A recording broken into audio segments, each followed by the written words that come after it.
Welcome back, DoomTubers. We got a new thing going on today. As you can see, I've got someone with me. Hello. This is my good friend, Corruption, and his real name is Hoss, so we'll call him Hoss because Corruption is just weird to say.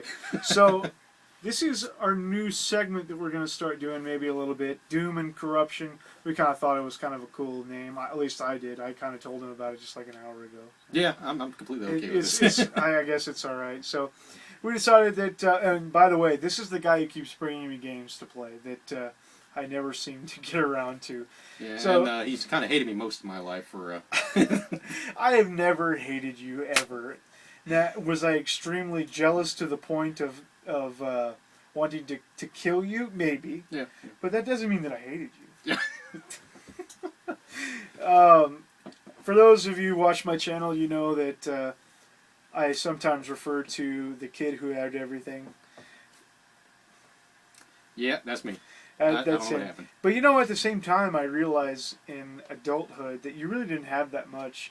You pretty much just stuck with Nintendo, Yeah. and then on to Sony, with just a little bit other sprinkled in. So Yeah. kind of let's tell the camera, my phone, Yeah. Iron Man, what what kind of stuff you're into. Mainly I've done a lot of survival horror, some RPGs. I've gotten a lot more into Dragon's Dogma, some of the more recent. Yeah, I've got that back there. Dragon's Dogma. Oh Lord, I love that game. But kind of RPGs like that. First-person shooters I've done a lot of. Oh God, I mean I've gotten to the point I've burnt myself out for a long while on first-person shooters. Other than that, pretty much anything I can just grab my hands on, and if it's fun, I'll run with it. If it's not, just throw it away. Well, and you've said you kind of hoard games too, so you Yeah. don't really throw it away. You just kind of put it in the collection and Yeah. never to be seen or heard Yeah, from again it goes in a pile. until you bring it over to my house, and it just and then it just sits on my shelf not being played. I don't know, there's a lot of games there that I still play. I'm just trying to take them. Yeah, maybe.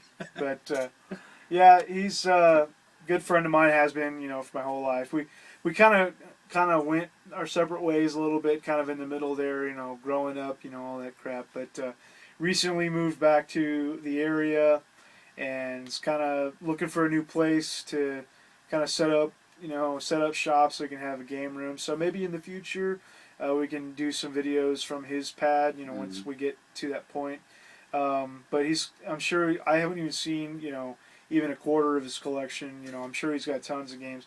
And a lot of them, I remember from when we were kids. But, we were just talking earlier. It's like, really, I only remember playing a lot of stuff up to, and through the N64 era. Even though you had a PlayStation at the time, and you had a Sega Dreamcast. And I remember playing the Dreamcast a little bit, but I don't really remember playing the PlayStation at all. But yeah. I remember mainly the Super Nintendo. That was the big one. But I remember playing the N64 a lot too. Yeah, we did a lot of the N64 mainly because we had some of the more party games. We had GoldenEye we'd get together and do, and annually when we'd come over, we had a bunch of friends come over. It'd be Duke Nukem 0 Hour. Yeah. We play multiplayer on this. Oh my God, we had tournaments. We ran house with this game, and we had to make sure we got it every year. I never owned it. We rented this game every year just for the purposes of my birthday party or any gathering we did. We would go out and rent this game, and we would play Duke Nukem 0 Hour, but nobody owned it. It was 2 or 3 years in a row. I think we aimed more now. I think it was about 4 years running we did. Yeah, that's crazy. And I still don't own the game. It's on my list of games to get, but it's almost to the point that why do I need to get it? I've played it so much in the past that. See, back then I had Duke Nukem, Time to Kill, and some of the PlayStation games, but I never had 0 Hour, and I don't know why. I just made it that much more special, I guess. Yeah. And we would play a lot of that. When it came to the PlayStation, we didn't do a lot of it. No, I can remember very vaguely, when you started getting into the Resident Evil series a little bit, and I can't remember. I want to say it was one of my other friends, Caleb, who had like the Siphon filter games. Were you into those at all? I had those. Yeah, I enjoyed them. Probably up until what was the one Omega Strain, I believe. And I know that one was kind of going more of an online route, but Yeah. I didn't get into it for some reason. And see, I can remember it felt like to me, being the onlooker, because I really didn't play them very much, but I can remember the Siphon Filter games being somewhat similar to like the James Bond games, in gameplay. Yeah. But I really never got into those games, and I've always kind of wanted to go back and look into those a little bit, and really, and you've kind of pushed me, and some of my other friends have pushed me into trying Resident Evil, and I still just can't. I just can't do it. Something about the controls, and it's once again, I'm sure that they're amazing games. I really am. Yeah. I'm sure that they're amazing, and they're fun and great storyline and great everything about it. It's just I just can't wrap my mind around the controls because I'm not used to playing them, and I'm kind of spoiled because of new generation games where you don't have those problems. Right. Like the controls are much better, more fluid. Yeah. Yeah, when it came to controls for Resident Evil, it was a learning curve at first for pretty much anybody picking them up. Right. But I found them a lot better than Tomb Raider's controls. See, I never played any of the Tomb Raiders. But with Resident Evil, I latched onto it pretty quick, and it was new, and zombies were on their rise again back in popularity back then, before the eventual zombie decline. Well, yeah, we can measure our history in zombie popularity. Yeah. It's true. Like when I think about it, it's like 80s were real big into the zombies, and then they kind of died, Yeah. and they came back with Resident Evil and stuff like that, and then they died again, and then they came back with Call of Duty, Black Ops, and stuff like that. Had the zombies, and there's a lot of zombie stuff now. There's actually too much. I think the market is oversaturated with zombies, and Well, I know you, like many, are seriously displeased with the way Capcom has treated the Resident Evil series. Oh, and, Capcom. Oh, Capcom. If it wasn't for Dragon's Dogma, Capcom, we would have issues. Did they? They're the DMC people, though, aren't they? Yes. Well, the original. Well, I think they're still in charge of the DMC one, but it's Ninja Theory who actually developed it. Yeah. But I think it's still technically a Capcom Yeah, game. I think they're publishing. Yeah, because Capcom did Devil May Cry, Onimusha, which was a terrific game. I have two of those. I haven't even tried yet. I need to get to that. Although I did throw in what is it called? Warlords. I threw in Warlords, and it's got kind of the same kind of like tank controls as Resident Evil, but they were for just some a little reason, bit more fluent. for some reason I just felt it was a little bit easier, a little bit more. I could stomach it. Yeah, and that was one of the things that I did enjoy about Onimusha, because I didn't know how I was going to like that kind of game with no firearms. Yeah. Well, I mean, I guess you did have like a matchlock later on, but. What I mean, like coming from like Devil May Cry. Devil May Cry, or like we just coming from Resident Evil and being like zombies coming at you, you got firearms, and the thing that made it was limited ammo, and when you did have to go melee, you had a knife that on screen just looked like this. I mean, you may as well have been poking with a toothpick, goddamn. But going to like straight swordplay with the feudal Japan era, I didn't know how I was gonna like that, but when it got through the game. And you got different power-ups for the different swords, like the wind sword, the fire sword, and things like that. It really worked. It was really fun. Yeah, I'm kind of anxious to get into those series, but I just haven't yet, and I don't actually have any of the Devil May Cry games. I need to get some of those too. I'm kind of curious. I don't think I've asked you this even off camera. Have you played the Resident Evil remake for the GameCube? Yes, yes, I have. Is it a lot better, like control-wise? And did they sacrifice like any of the integrity of the first game? No, I wouldn't say that they sacrificed the integrity. In fact, I think they actually kind of upgraded it a little bit better when they did the remake, because they added in some more elements to increase the survival horror issue. At first, they had self-defense items, which we weren't too sure how that was actually going to pan out, being like an escape for the grabs from the zombies. I mean, I think Jill had Does she have the flashbangs? I think she had the flashbangs. I think Chris had like daggers at first, and I think later on I can get all of them. But you know, just stuff them in their mouth, pull the pin, and you know, push them away, and the zombie's done. So it was a good mechanic, and then they added in another mechanic that really helped out with the survival horror aspect, and that was the Crimson Head zombies. Which, if those that hadn't played like the remake, when you killed a zombie in Resident Evil, they would just lay there on the ground, and they would stay there. I mean, they wouldn't disappear. They didn't despawn or anything. And it was like, okay, well, whatever. Usually they despawn after a while, but no, these guys are still there. As the game progressed on, you met a zombie that was faster. He was just all red. Blood was, you know, just, I guess, poured into the pool, or pulled into the pores. There's the word. And, you know, he's just all red. And the Crimson Head is what was dubbed as the name. And they're faster. They run at you. They got claws. They just destroy it. The zombies now, after so long, if you do not get a lighter and gasoline and incinerate the body, will come back to life again as Crimson Heads. Man, that sucks. So it added yet another element of the survival horror. So now you had 2 more items that you needed to carry with you, so you took up a precious inventory space, which you're like allotted like 8, I think, to begin with, and then you get up to 10 with like upgrades.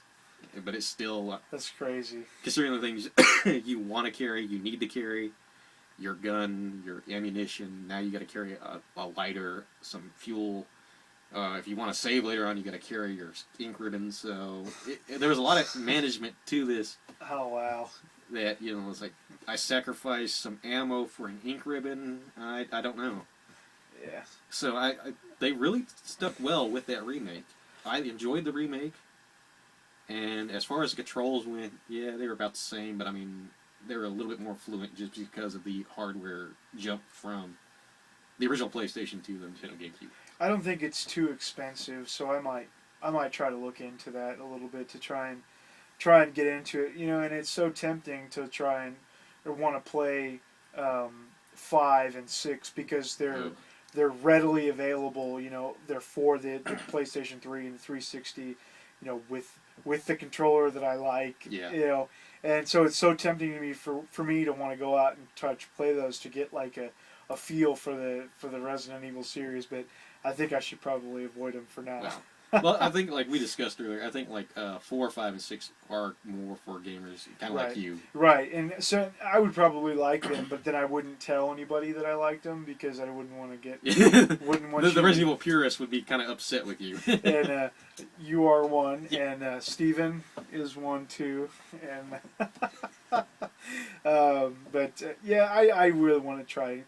But in another Resident Evil thing we were talking about, we just a few minutes ago we talked about the on-rail shooters for the Wii, and I really want to try those. And my friends Dustin and Steven have both played those or are going to play them or have them.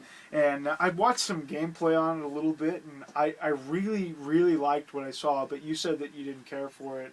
Because it was the on-rails, and what you really wanted was that first person, you know, just exploration, just survival horror. I want that. I'm wanting that game. Yeah. Where is that game, Capcom? Well, hopefully at some point we will get to see that. But, I knew that we just seen the Walking Dead's newest attempt. That just I'm not sure about that. There needs to be an AI buff quick. Yeah, I that game kind of snuck up on me actually because I didn't really know that they were making it, you know, and I didn't really know that it was getting ready to come out. And then I had kind of seen some stuff about it, and it's like, you know, it's kind of exciting because I'm a huge fan of the show. Love Walking Dead, but we just watched the review earlier this evening, and it's just like so bad. Oh my god, the AI was.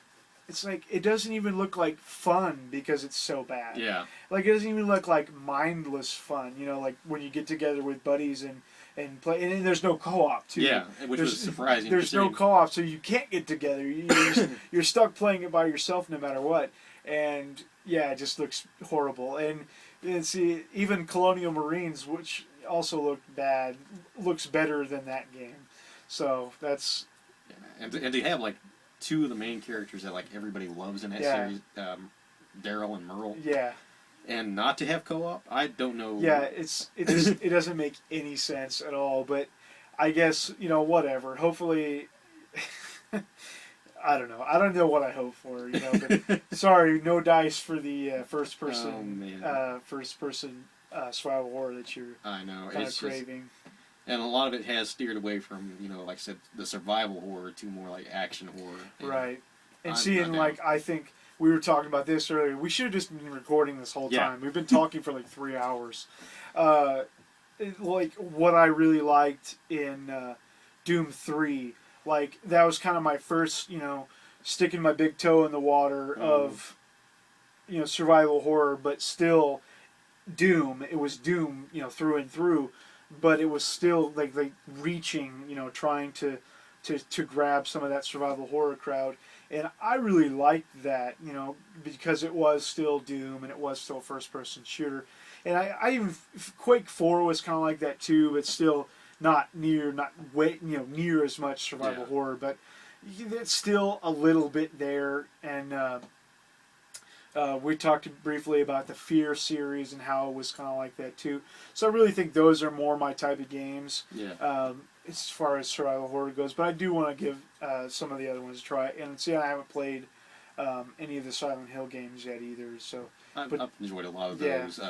Like 2 is by far my favorite, and like the majority. And I think a lot of people agree with you. It's like pretty much it's divided between 1 and 2. Everybody kind of says 3 was really good too. 1 and 2 are pretty much the the pinnacle.